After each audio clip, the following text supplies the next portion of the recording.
I remember that moment clearly.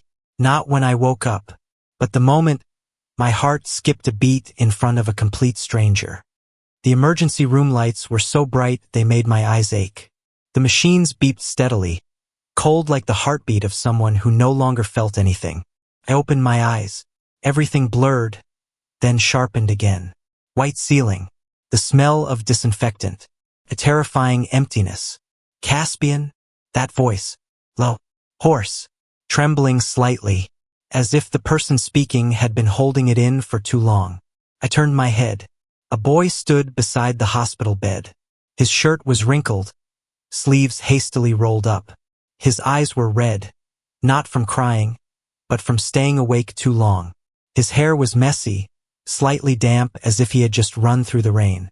He looked at me, without blinking, without breathing hard, just looking, as if the second he took his eyes off me, I would disappear.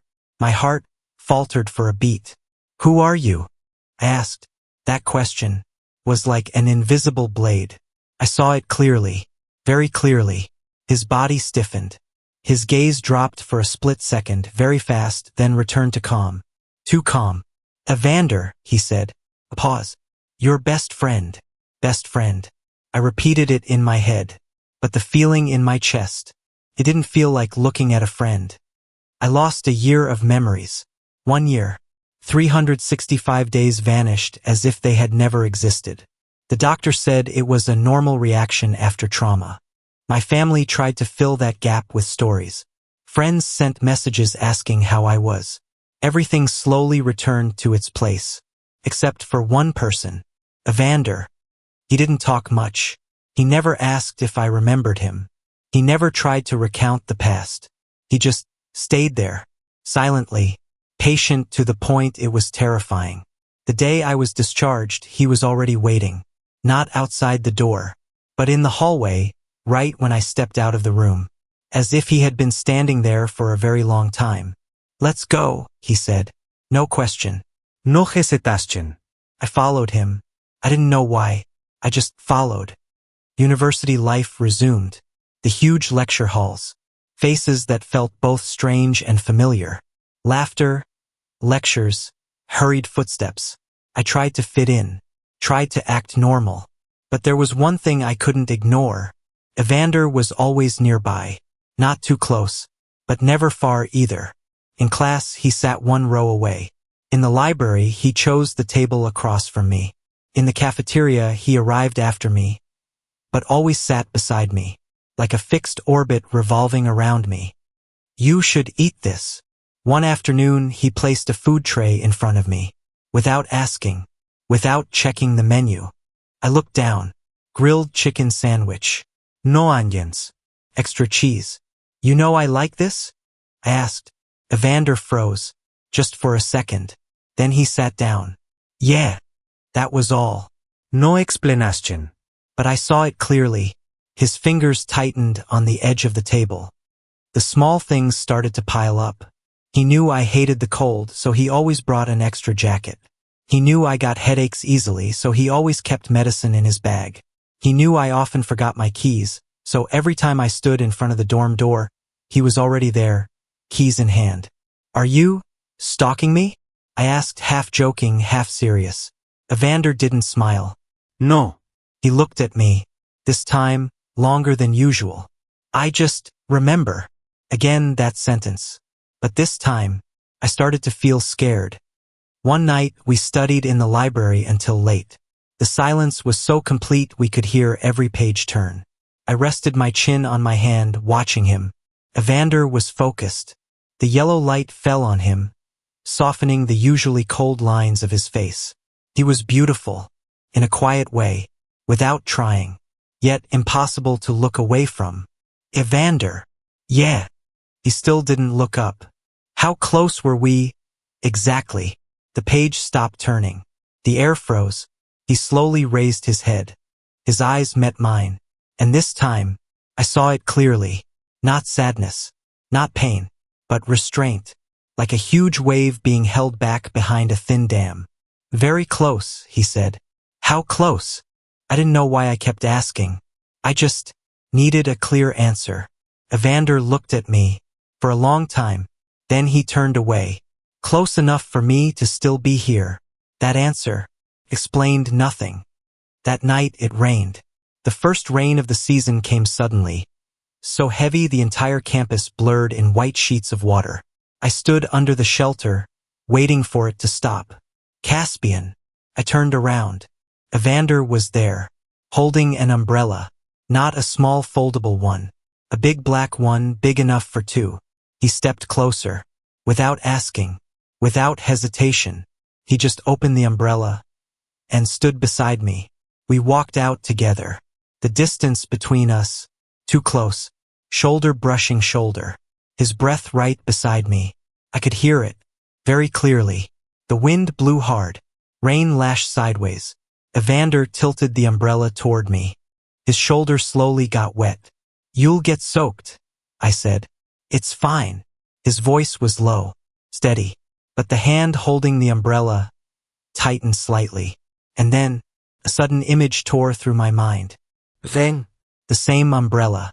But I was laughing, and Evander was hugging me, tight, as if afraid of losing me.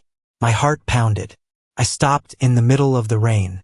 "Caspian, I just saw something." Evander tensed immediately. "What?" I looked at him, lips slightly parted. But then, I didn't say it, because that feeling was too intimate, too real. I didn't dare believe it. "Nothing."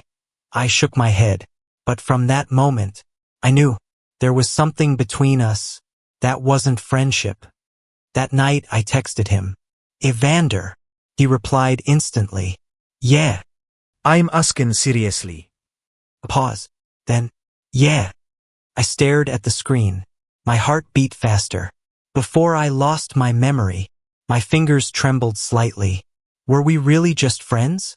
3 dots appeared, disappeared, appeared, disappeared, as if he was typing, then deleting, typing, then deleting, for a long time.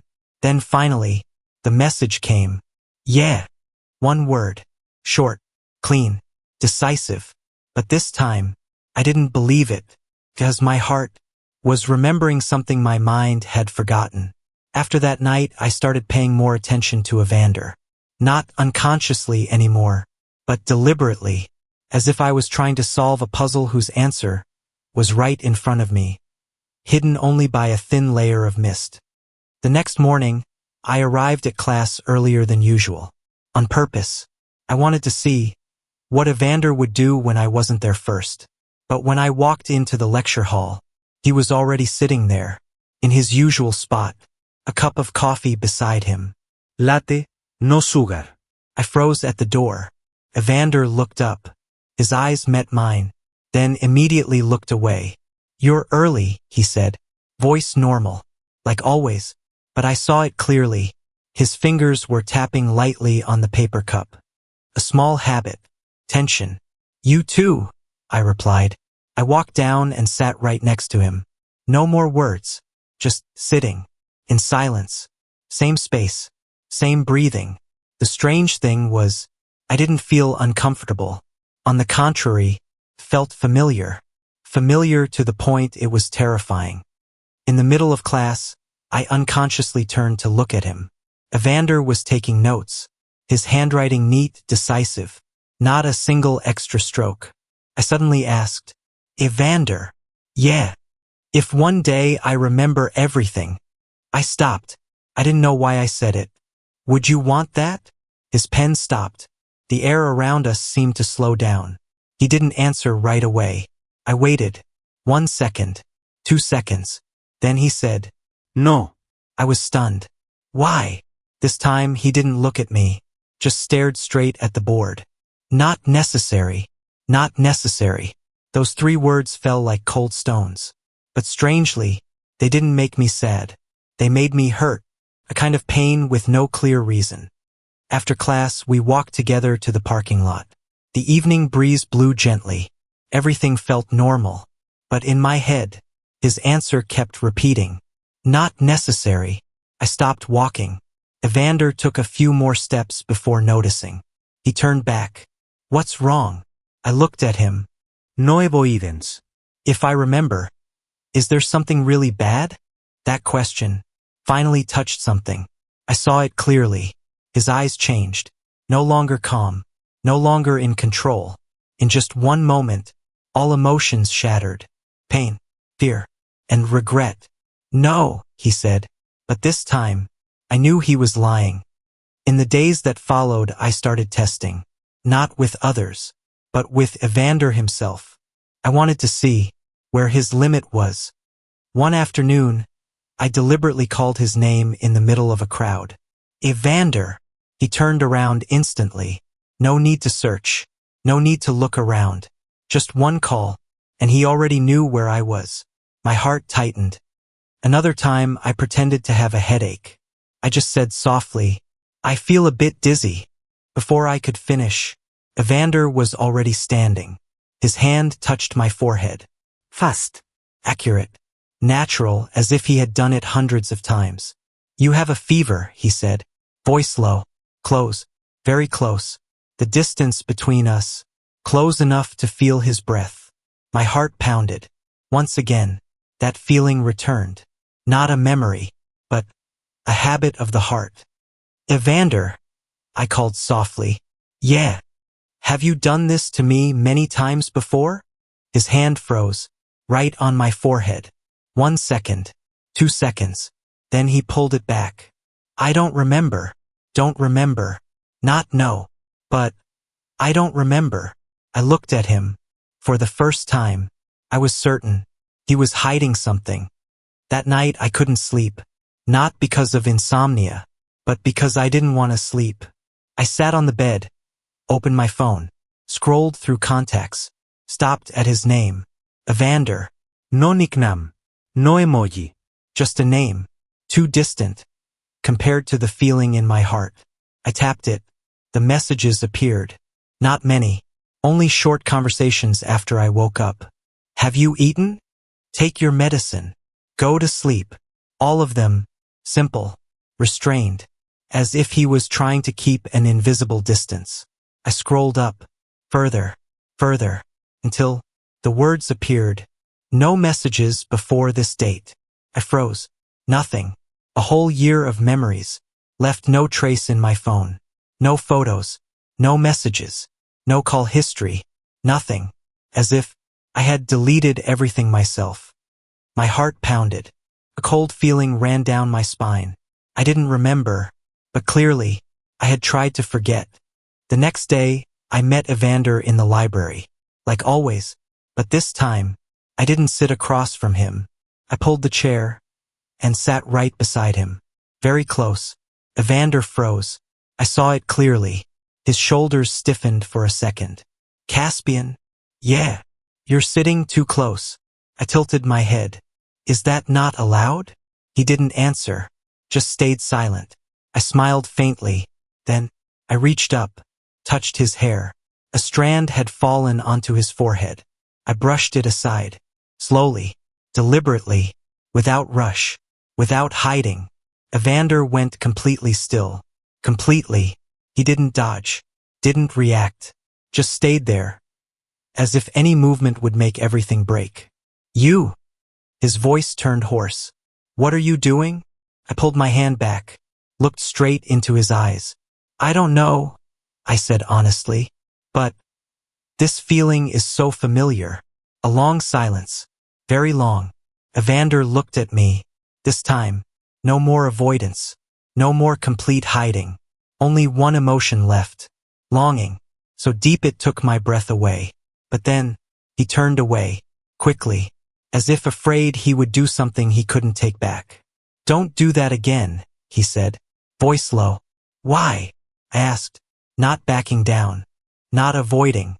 Evander clenched his fist. "Because you don't remember anything." That sentence was like a knife. Not into me, but into himself. I looked at him, and for the first time, I understood. It wasn't me who was lost. It was him. He was standing between the past and the present, and didn't know which one to keep. My heart pounded, not from panic, but from something else, something I had just realized. I might have forgotten everything, but My heart was still remembering him. I didn't stop. After that day, I no longer pretended I didn't know. I started moving closer to Evander on purpose. Not to tease, but to confirm. To confirm if the feeling in my heart was real. And more importantly, to see how he would react. One afternoon, we had a study group in the library. The others left one by one. Only Evander and I remained. The silence was so quiet we could hear each other breathing. I sat beside him, closer than usual. On purpose, Evander still pretended to focus on his book. Or pretended to focus. I knew, because his page hadn't been turned for 5 minutes. Evander. Yeah. I'm cold. He froze. No extra questions. No suspicion. He just quietly took off his jacket and put it over my shoulders. The familiar scent immediately wrapped around me. Warm, gentle. I lightly gripped the collar. Thank you. Yeah. He turned away, as if afraid I would see something on his face. I didn't return the jacket right away. All evening, all the way out of the library, all the way walking back to the dorm. Evander didn't mention it, didn't ask for it back, just walked beside me, silently, but the distance was a little closer. When we reached my door, I turned around. Evander. Yeah. I took one more step, stood very close to him, close enough that if I moved just a little more, we would touch. He didn't step back, but I saw clearly. His breathing slowed. The jacket, I said. My hand held the collar, not taking it off, just holding. Yeah. He didn't reach out to take it. I looked at him, straight. You can take it yourself. 1 second, 2 seconds. The air stretched tight. Evander looked at me. His eyes darkened. Caspian. His voice was low. Warning, but not strong enough to stop me. I tilted my head. What? He closed his eyes for a second, then opened them. Don't do this. Do what? I asked, but in my heart, I knew I was crossing the line, and he was trying to hold it. Evander clenched his fist. Don't make me think the wrong thing. That sentence made my heart tighten. Wrong thing?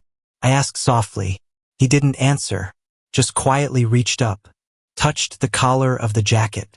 His fingers brushed my neck, just a little, but enough to make my whole body tremble. Then he pulled gently, took the jacket back, very fast, as if touching even one more second would make something happen. Go to sleep early, he said, then turned and left, without looking back.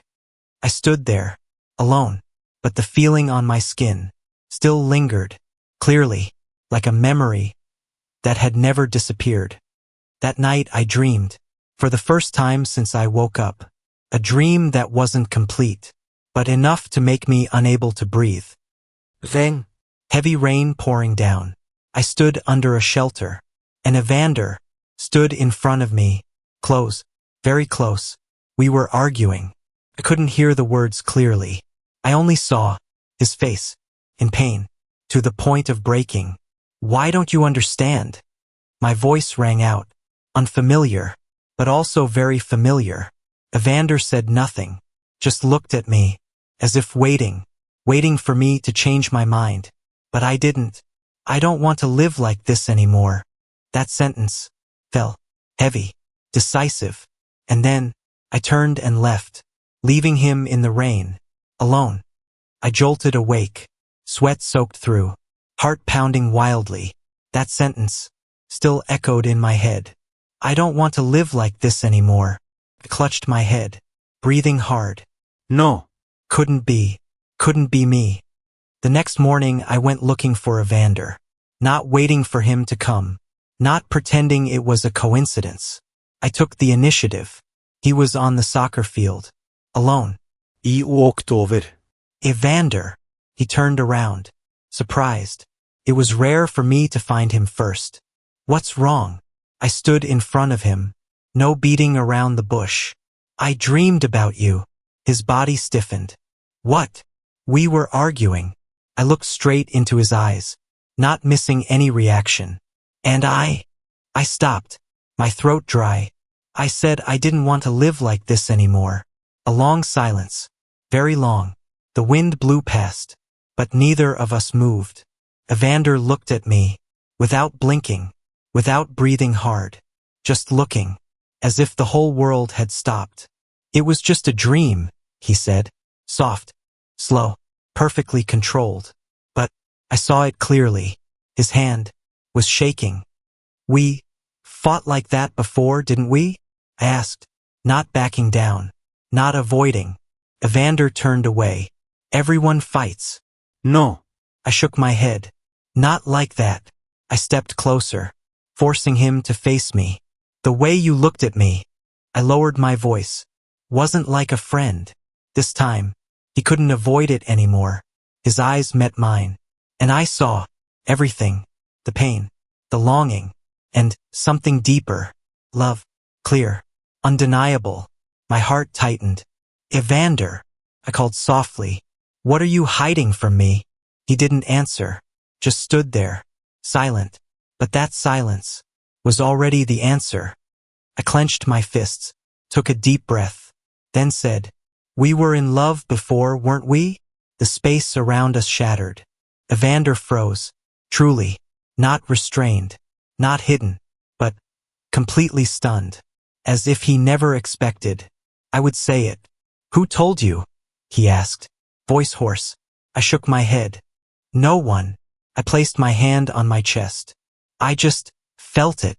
1 beat, 2 beats. Evander closed his eyes, then opened them. His eyes had no way out anymore. Yeah. 1 word, but enough to make everything collapse. My heart stopped for 1 beat, then pounded hard, violently. How long? 1 year. 1 year. The time I had lost. The time we had loved each other. I smiled, not because I was happy, but because I didn't know how to react. And you said we were just friends? Evander clenched his fists. You asked. And you lied. I looked at him. Why? This time, he didn't avoid it anymore, didn't turn away, just looked straight at me, and said, because you were the one who ended it. The air froze. All sound disappeared. Only that sentence, repeated in my head. You were the one who ended it. I took a step back. What? My voice grew small, no longer certain. Evander smiled faintly, but that smile hurt too much to look at. You don't remember? He asked, soft, but every word cut into my flesh. It was you who said. He stopped, took a breath, then continued, that you didn't want to live like this anymore. The dream, it wasn't a dream, it was a memory. I stood there, unable to move, unable to breathe. And then, I asked, like someone pushing themselves off a cliff. Evander looked at me for a very long time, then said, then you left.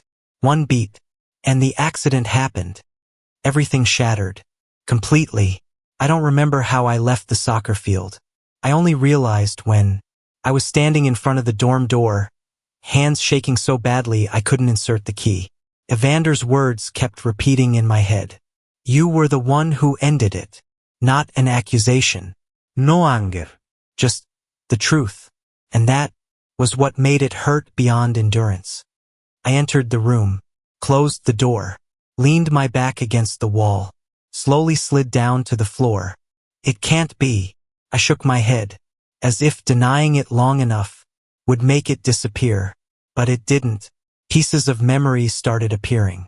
Not clear, not connected, just fragments, but enough to break my heart piece by piece. A dark room, weak yellow light.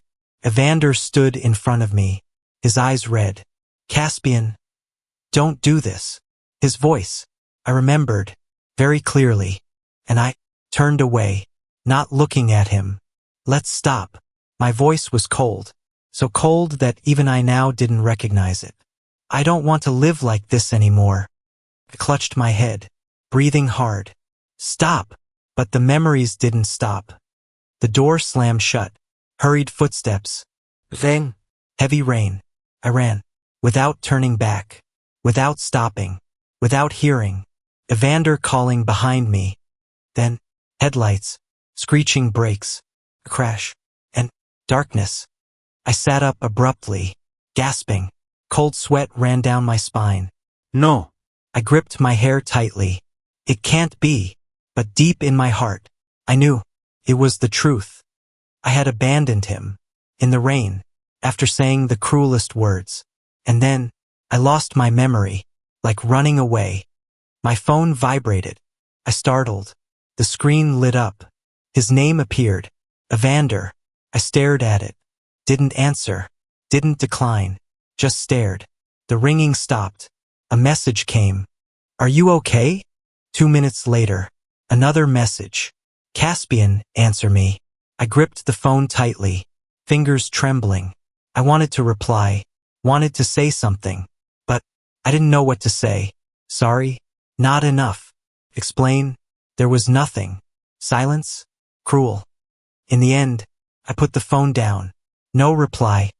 That night, I didn't sleep, couldn't sleep. Every time I closed my eyes, I saw Evander's face in the memory. That gaze, left behind, alone, in the rain. The next morning, I didn't go to class, turned off my phone, pulled the curtains shut, sat in the darkness, as if by not seeing the world, I wouldn't have to face it. I don't know how long I sat there. I only knew when there was a knock on the door. It was already dark. Caspian. His voice. I froze. No answer. Caspian, I know you're in there. The knocking became softer. Not urgent. Not angry. Just patient. Like always. I closed my eyes. Go away. My voice was hoarse. Small. But loud enough for him to hear. Silence outside for a moment. Then, No. one word. Decisive. I bit my lip. This isn't like before, Evander. I said, voice shaking. Now I know. Silence. I continued. I know what I did to you. Every word felt like stabbing myself. I don't deserve for you to stay. The moment those words left my mouth, the door opened. I startled. Looked up. Evander stood there, key in hand. I forgot. He had the spare key. He stepped inside, closed the door, said nothing, just stood and looked at me. I had never seen him like this. No longer calm, no longer in control. Only a storm that had been suppressed for too long. What did you just say? He asked. Voice low, dangerous. I swallowed hard. I said I don't deserve. Shut up. He cut me off. For the first time. In all the times we had talked, he cut me off. I froze. Evander stepped forward. Fast. Decisive. Stopped right in front of me. Very close. You think I'm here for what? He asked. Eyes locking onto me. Out of obligation? I didn't answer. Couldn't. Out of guilt. He smiled faintly, but there was no joy in it. Or because I have no other choice. Evander. No. He shook his head. You don't get to decide that for me. His voice trembled. For the first time, I heard it. Clearly. You left once already, he said. Slow. Word by word. Don't decide for me again. I looked at him, unable to breathe. Then why are you still here? I asked. Soft. Almost a whisper. Evander didn't answer right away. He looked at me. For a very long time. Then, because I love you. Everything stopped. Space. Time. Heartbeat. Everything. Even when you don't remember anything. His voice lowered. Soft. But certain. Even when you left me. One beat. Even when you might do it again. Couldn't hold it anymore. Tears poured out. I couldn't stop them. Don't say anything more. I shook my head. Please. You want me to stop? He asked. No longer angry. Only tired. I didn't answer. Because I knew. If he stopped, I would lose him. Again.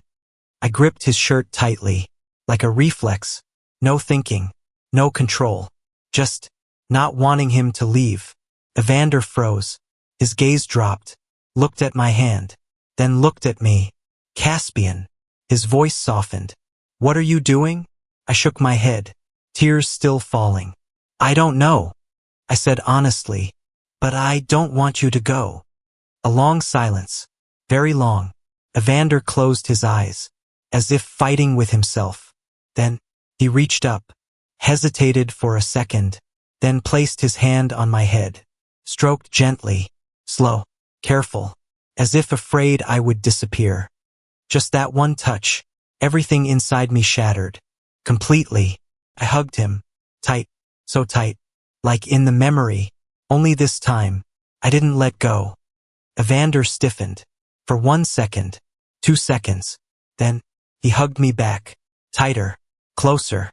As if both of us were trying to make up for the time we had lost. I'm sorry. I whispered, voice breaking. I'm sorry. Repeated. I don't know how many times. It wasn't enough. It would never be enough. Evander said nothing. He just held me, tighter, as if that was the only answer he could give. But deep in my heart, I knew, just sorry, couldn't fix everything. And perhaps, this was only the beginning.